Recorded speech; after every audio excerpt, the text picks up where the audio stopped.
नमो अरहंताणं नमो सिद्धाणं नमो आर्याणं नमो वज्रायाणं नमो लोये सव्यसाहु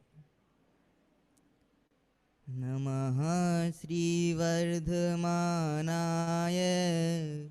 निर्धूतकलिलात्मने सालोकानां त्रिलोकानां यद्विद्यादर्पणायते सर्वज्ञशासनं जयवन्तवर्ते निर्ग्रंथशासन जयवन्तवर्ते यही भाव अविच्छिन्न रहता है मन में सर्वज्ञ शासन सतीर्थ वीर प्रभु का जग में प्रवर्ते निज तत्व बोध पाकर सब लोक हर्षे दुर्भावना नावे मन में कदापि निर्विघ्न निर्विकारी आराधना प्रवर्ते। सासानायक दिवायदेव भगवान महावीर स्वामी की 10 लक्षण महापर्व की 10 लक्षण धर्म के धारी समस्त निर्गंथ महामुनिराजों की।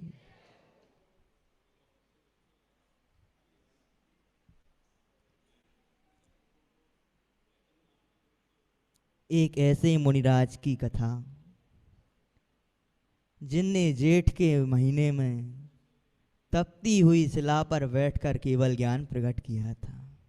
ऐसे वृषभसेन मुनिराज की कथा। बोलो वृषभसेन महामुनिराज की।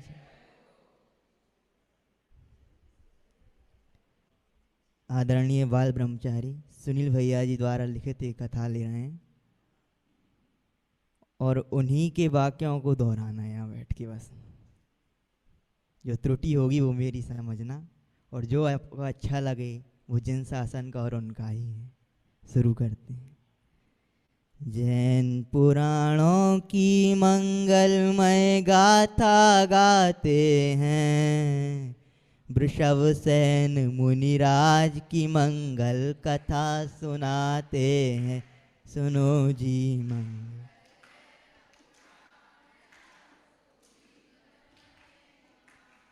उज्जैनी नगरी के नृप प्रद्योत नाम सुखकार जिन धर्म परायण सम्यक्त्वादिक गुण भूषित अविकार जीवन का सौंदर्य स्वानुभव गुरुवर दर्शाते हैं वृषभसेन मुनिराज की मंगल कथा।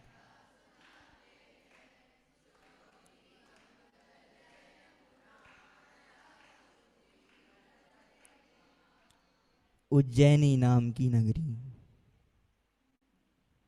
उज्जैनी का अर्थ 2-3 दिन पहले भी किया था। उज्जैन जहाँ जैनों का उच्च रूप से निवास हो उसका नाम उज्जैन है। उच्च जैन कौन? जो जिन दर्शन करता है वो जैन और जो जिन दर्शन करके निज दर्शन कर लेता है वो उच्च जैन। जो सट आवश्यक पालता है वो जैन और जो सट आवश्यकों में एक आवश्यक को देख लेता है वो उच्च जैन। सप्त तत्वों की श्रद्धा करता है वो जैन और सप्त तत्वों में छिपी हुई एक चैतन्य ज्योति को भाता है वो उच्च जैन। ऐसी उज्जैनी नाम की नगरी में प्रद्योत नाम के राजा निवास करते थे। उनका तो नाम ही प्रद्योत था लेकिन यहाँ इस देह रूपी नगरी में जो जीव राजा है वो वास्तव में प्रद्योत है। कैसे थे वो महाराज?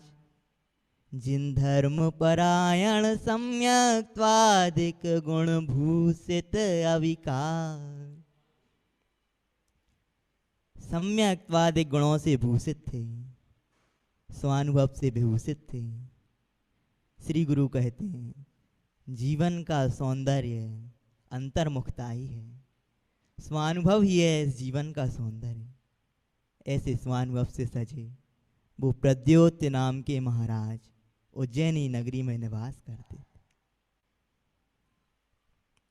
जीवन का सौंदर्य स्वानुभव गुरुवर दर्शाते हैं, वृषभ शयन मुनिराज की मंगल।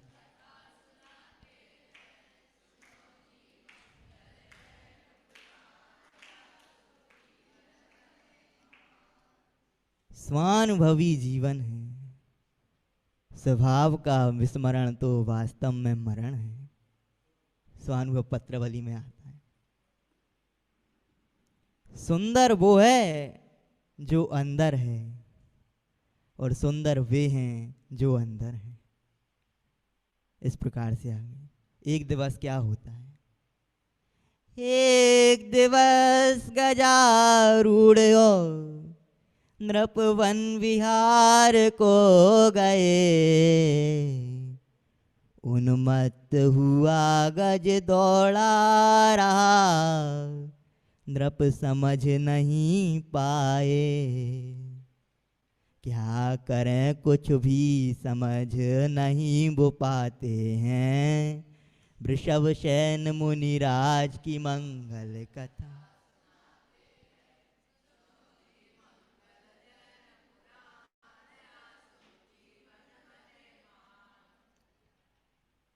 गज पर आरूढ़ हो वो नृप वन भ्रमण को जा रहे थे। उसी समय क्या होता है, वो गज उन्मत्त हो गया और दौड़ने लगा, कहीं रुकने का नाम नहीं ले रहा। राजा कुछ समझ नहीं पा रहे हैं। इसी प्रकार यहाँ भी ये जीव राजा है।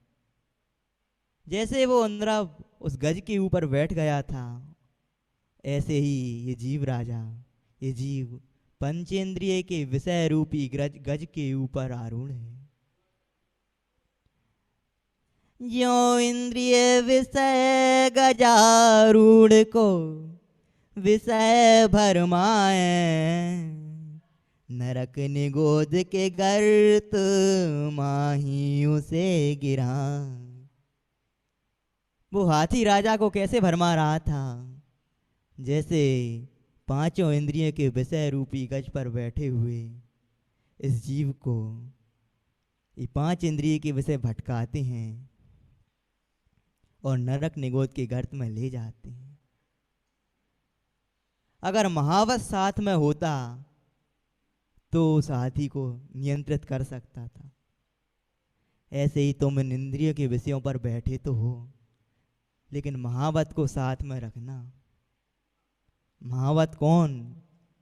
ये देव गुरु आदि गुरु महाराज, इनके वचन, इनकी भक्ति साथ में रखना, तत्व ज्ञान को साथ में रखना। नहीं तो जैसे वो गज उन्मत्त हो गया वैसे ही उन्मत्तता छा जाएगी। और मिथ्यात्व सहित इंद्रिय के विषय तो वास्तव में उन्मत्त हाथी के समान ही है। जैसे वो गज उस राजा को दौड़ा रहा है, ऐसे ही पांच इंद्रिय के विषय दौड़ा रहे हैं। गर्मी लगी, दौड़ के गया, जहाँ गर्मी नहीं है वहाँ यहाँ अपने प्रसाधन चालू कर लिए।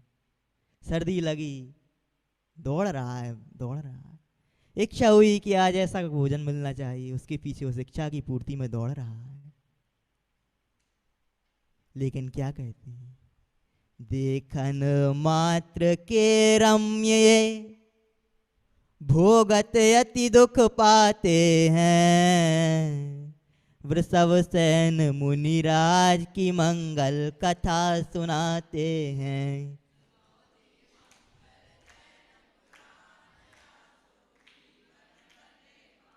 ये इंद्रिय के विषय भोग, इंद्रिय सुख मात्र देखने का ही रम्य है, इसे भोगने पर तो अनंत दुख देता है। पूजन में से आप क्या बोलते हो? इंद्रिय के भोग मधुर विष सम,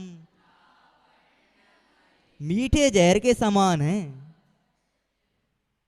जैसे खीर बनाई हो और उसमें बस थोड़ा सा जहर मिला दें, सेवन करोगे क्या? अरे वो तो थोड़ा सा है जहर, तो इतनी स्वादिष्ट खीर बनी। ऐसे ही इंद्रिय के विषय भोग, जैसे वो खीर देखने में तो दूर से तो अच्छी लग रही है, खाने को मन चल रहा है, लेकिन क्या कह दिया, इसमें 2 बूंद जहर मिला है। ऐसे ही इंद्रिय के भोग, ये दूर से देखने में तो बड़े अच्छे लगते हैं, ये क्या ठाठ हैं, एसी में बैठे हैं। अरे काहे के ठाठ हैं, कै दिन कै छिन कै घड़ी यह सुख थिर ठहरा है। और वर्तमान में ही आकुलता सहते और आगामी अनंत दुखों के कारण नरक निगोद में ले जाने वाली हैं। इसलिए ऐसे विषयों को छोड़ो भाई। ऐसे दौड़ते दौड़ते वो गज जा रहा है, 1 दिन हो गया, 2 दिन हो गए, तभी क्या होता है योग से, योग सौनृप ने एक वृक्ष की टहनी थी गही, ज्यों विषय गज सो वचन संयम तरु की टहनी कही, बच जाओगे नरकादिक सो श्री गुरुवर कहते हैं, वृषभ सेन मुनिराज की मंगल कर।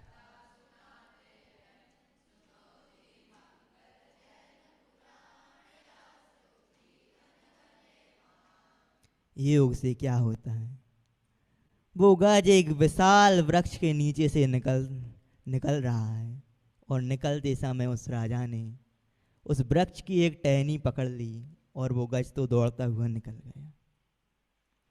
ऐसे ही अनादिकाल से अजीब भटक रहा है, बहुत दुख उठा रहा है, इन विषयों में भरमा रहा है,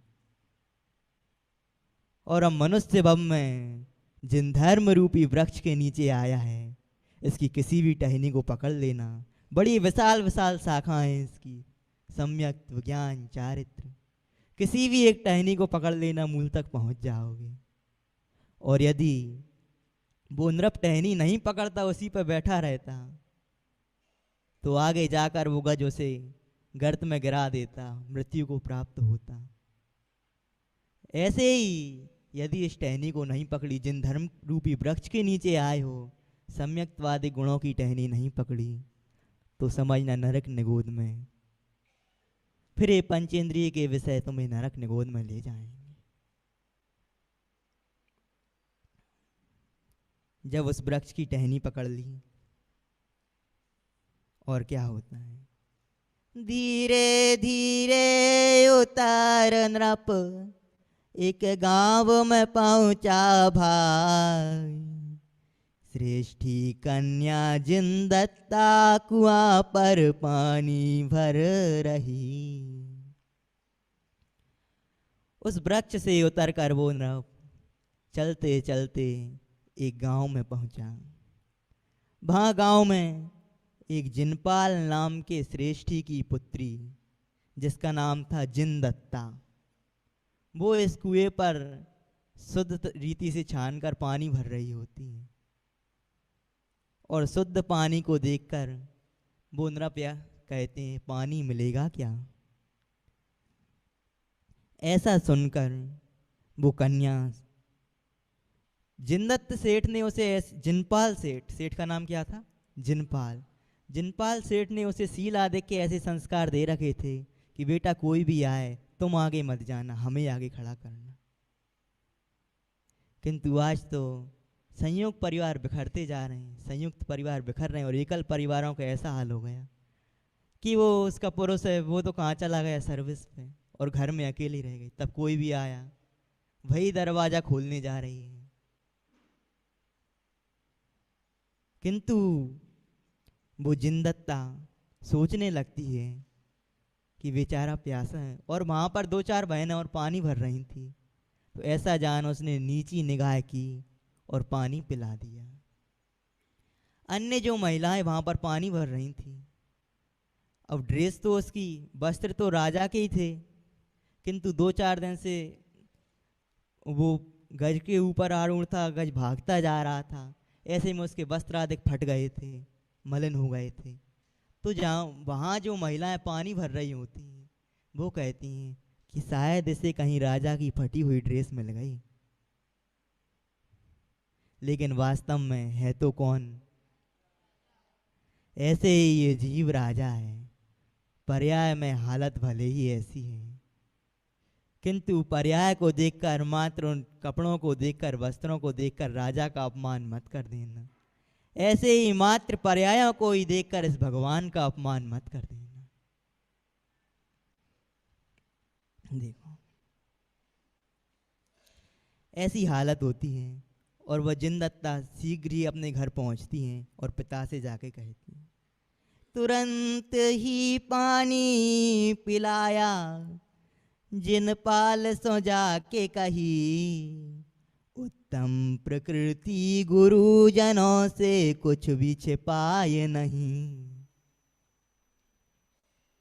जाकर कह दिया कि हे पिताजी, ऐसी ऐसी बात थी, वो प्यासा था, उसने पानी की याचना की और मैंने उन्हें पानी पिला दिया।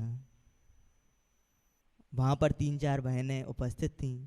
वे बातें कर रही थी कि ऐसा लग रहा है कि इसे राजा की कोई फटी हुई ड्रेस मिल गई, मैंने तो ज़्यादा ध्यान कुछ दिया नहीं। ऐसा कह दिया। तब वो श्रेष्ठी उनके पास जाते हैं कि देखता तो हूँ आखिर कौन है। और जब देखा तो पूछने लगे कि लक्षणों से तो तुम राजा लगते हो। उन्होंने कहा, अरे अपन तो जीव राजा हैं। उसने कहा कि ये तुम्हारे वस्त्र आदि तो वेशभूषा तो राजा जैसी लगती है। वो राजन बोला, अरे अपना तो ज्ञाता का वेश है, ये तो कर्मोदय की दशाएं हैं। ऐसा जब सुना उस श्रेष्ठी ने, तब कहने लगा, अरे ये तो राजा नहीं, ये तो महाराजा हैं। ऐसा जान सुन श्रेष्ठी नृप को निज घर माही लाते हैं, वृषभ शयन मुनिराज की मंगल कथा सुनाते हैं।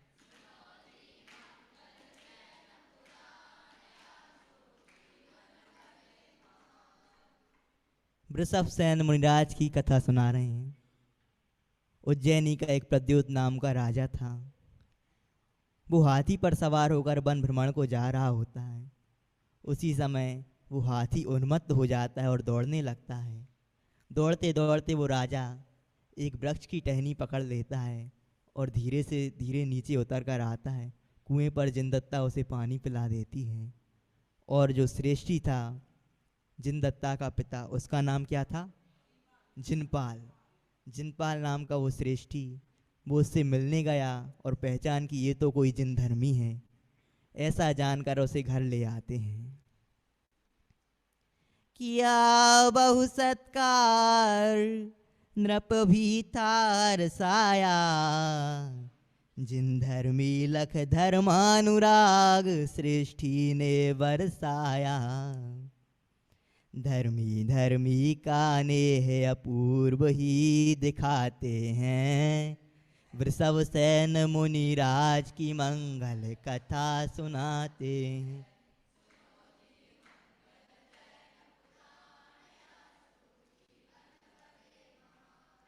और उस नृप का खूब आदर सत्कार किया।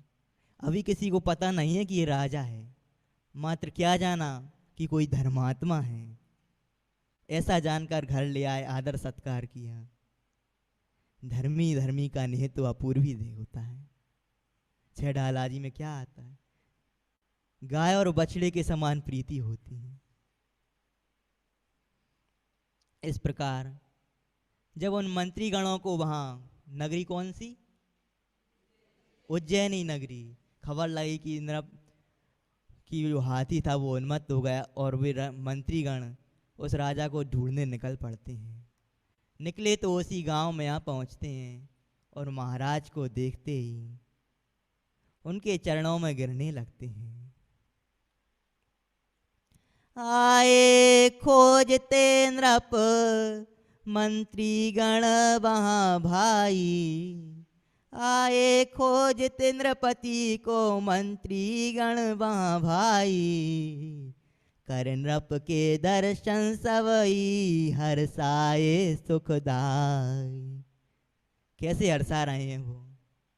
ज्यों जीवराज के दर्शन करके भव्य हर्षते हैं, वृषभ सेन मुनिराज की मंगल कथा सुनाते हैं।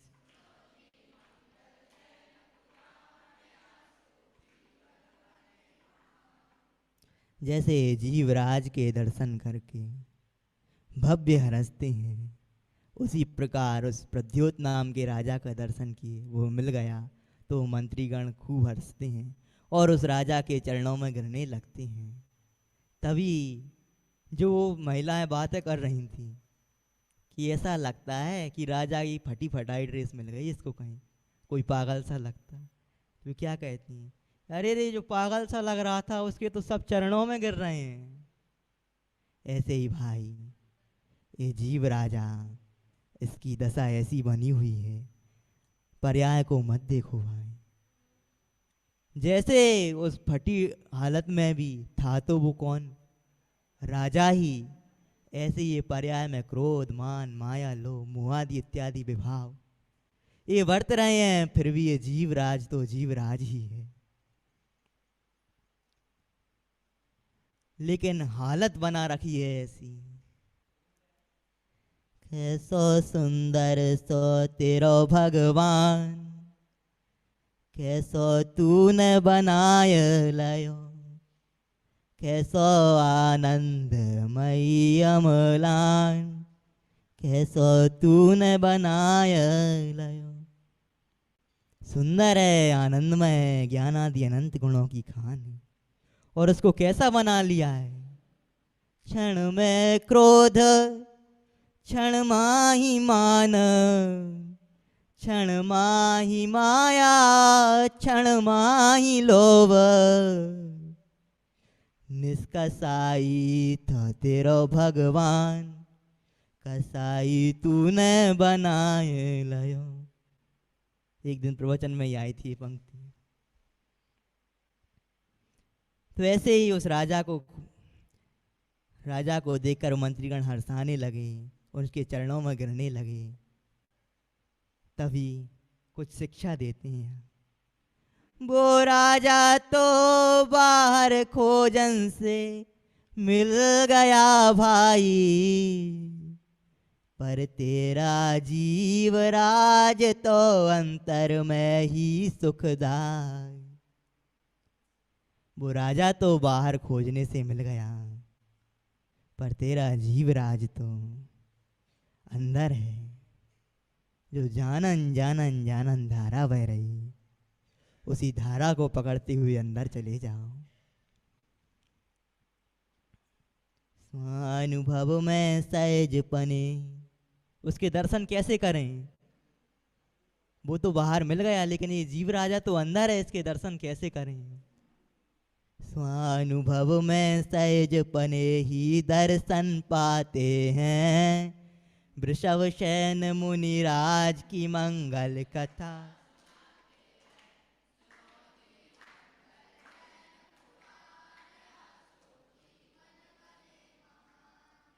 जब वो जिनपाल सेठ को पता चलता है कि अरे ये तो उज्जैनी नगरी के महाराजा हैं, तब वो सेठ उन राजा से क्षमा मांगने लगते हैं कि हे महाराज मुझे क्षमा करना, मैं आपको पहचान नहीं पाया। किंतु वो राजा क्या कहता है कि अरे क्षमा क्या मांगते हो श्रेष्ठी, जब सब मुझे पागल कह रहे थे उस समय आपने मेरे धर्म की पहचान कर ली। ऐसे ही सब इस लोक के संसार के जीव पागल कहते हैं। कोई मनुष्य कहता है, कोई त्रियंश कहता है, कोई देव कहता है, कोई नारकी कहता है, कोई क्रोधी कहता है, कोई मानी कहता है। उसी समय हमारे मुनिराज तो क्या कहते हैं, भगवान है। तब राजा कहता है, सेठ कहता है कि मैं आपका कुछ सम्मान नहीं कर पाया, मेरे पास आपको देने के लिए क्या है। वो राजन कहता है कि हे महाराज, आपके पास तो जिंदत्ता जैसी धर्मपरायण शीलपरायण कन्या है, तो आपके पास क्या नहीं है। उस दिन मैं देख रहा था कि अपनी मर्यादा को भी नहीं छोड़ा और पानी भी पिलाया, करुणा भी करी। ऐसी तो मेरे पटरानी पद के योग्य हैं।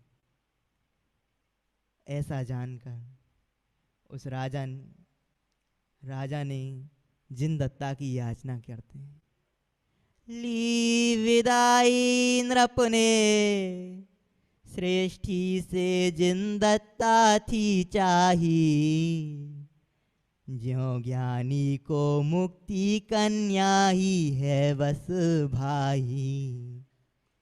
हो प्रसन्न श्रेष्ठी नृप के संग विवाह सुकरते हैं, वृषभ सेन मुनिराज की मंगल कथा सुनाते।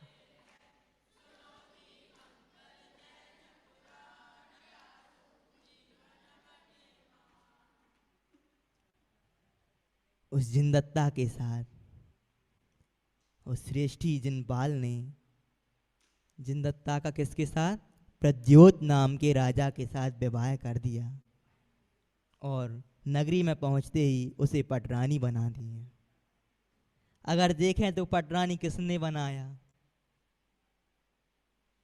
स्थूल रूप से बोलो।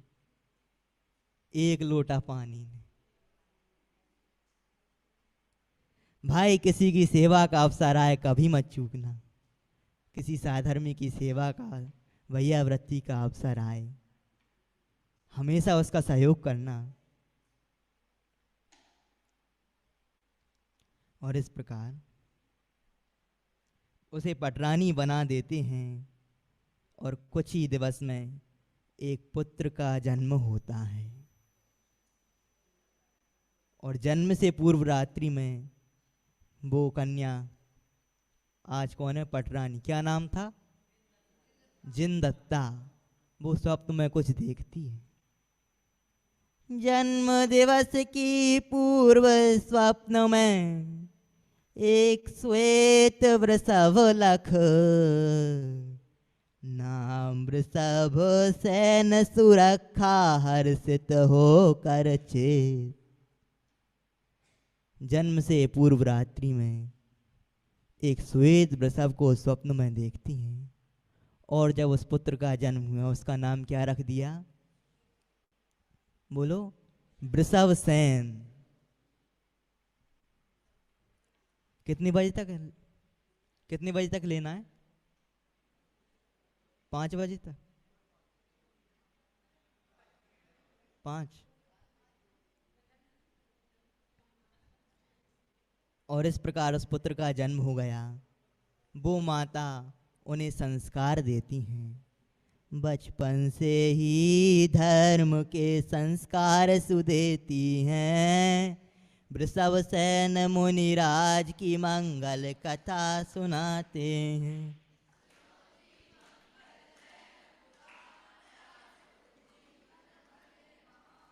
किस प्रकार वो माता संस्कार देती हैं। ओ मेरे वीर कुंवर तुम, शुद्धात्म ध्यान लगाना। चहूँ गति में नाही रुलना, ध्रुव पंचम गति को पाना। जब वो कुमार पालने में हैं, छोटे हैं, उस समय संस्कार दे रही हैं कि हे मेरे ललना, इस चारों गतियों में भटकते हुए अनादिकाल बीत गया। यहाँ दुख ही दुख है और शुद्धात्मा में सुख ही सुख है। तू उस शुद्धात्मा का ध्यान लगाना और इन चारों गतियों में अब पुनः नहीं भटकना। और क्या कहती है? तू पहले से ही शुद्ध, किस नए से अंतर जाने। जो अंतर्मुख होते हैं वे ही तुमको पहचाने। आसपास की स्त्रियां उनसे पूछती, तुम्हारा ललना कैसा है? कैसा? कि मेरा ललना तो पहले से ही शुद्ध है। उसे उसके दर्शन तो कराओ। जो अंतर्मुख होते हैं वे ही उसको पहचाने। जो सिद्ध सिद्धालय राजे, वैसो ही मेरो ललना। चहूँ गति में नाही रुलना, ध्रुव पंचम गति को पाना। और क्या संस्कार देती हैं? ना दूजी मात बनाना, ऐसा पुरुषार्थ तू करना। रुलाई अनंतों जननी, अब किसी को नाही रुलाना। हे बेटा, तूने इतनी माताओं को रुलाया है कि यदि एक एक माता के एक एक आंसू को एकत्रित करें तो सागरों भर जाएं। अब दूसरी माता नहीं बनाना, ये जन्म लेना कलंक है। योगसार जी की गाथा आती है, उसका पद्यानुवाद इस प्रकार: अंतरंग में ध्यान में ध्यावे जो अशरीर, शर्म जनक जन्म ना धरे, पिए न जननी क्षीर। ये जन्म लेना शर्मजनक है, कर्म कलंक है। पंडित जी साहब कहते हैं, घर में जन्म लेना तो कलंक है, घर में जन्म लेना मजबूरी है, किंतु मरना कलंक है। और उसको इस प्रकार संस्कार देती, क्या कहती? अंतिम जननी बनने का मुझ गौरव देना महाना, चाहूं गति में नाही रुलना, ध्रुव पंचम गति को पाना। हे बेटा, मुझे अंतिम जननी बनने का सौभाग्य देना, इसी भव से तू अष्ट कर्मों का नाश कर सिद्धालय को प्राप्त करना। और क्या कहती? भोगों के खातिर बेटा नर भव कुर्बान न करना। वे तो क्या कह रही हैं कि हे बेटा, इन भोगों के खातिर अपने मनुष्य जन्म को कुर्बान नहीं करना। न्याय के भोगों के खातिर भी, इस न्याय के भोग हैं वहाँ, उनके लिए भी अपने इस मनुष्य जन्म को कुर्बान मत कर देना।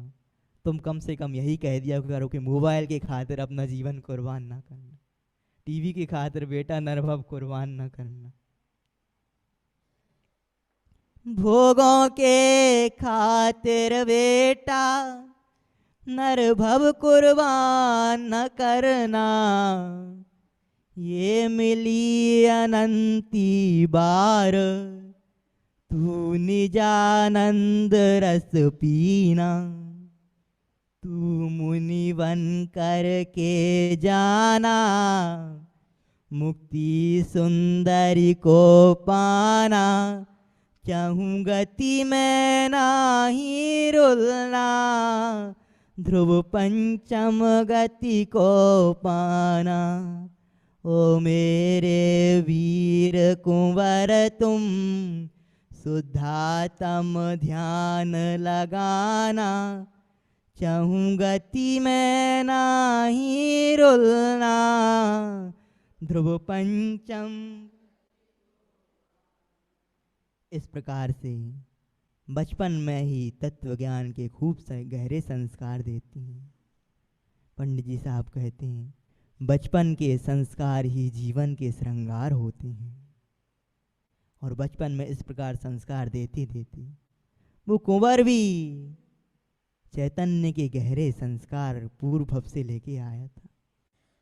और 4 वर्ष की अवस्था में ही हाथ पे हाथ रख के बैठ जाता था, कभी इस झरोके में कभी उस झरोके में, चैतन्य का ध्यान करते हुए मिलता। माँ उसे उठाकर गोद में बिठाती, वो माँ की गोद से हटकर पद्मासन लगा के बैठ जाता और कहता कि माँ तेरी गोदी मुझे नहीं बचाएगी, चैतन्य की गोदी मुझे चतुर्गति के परिभ्रमण से बचाएगी।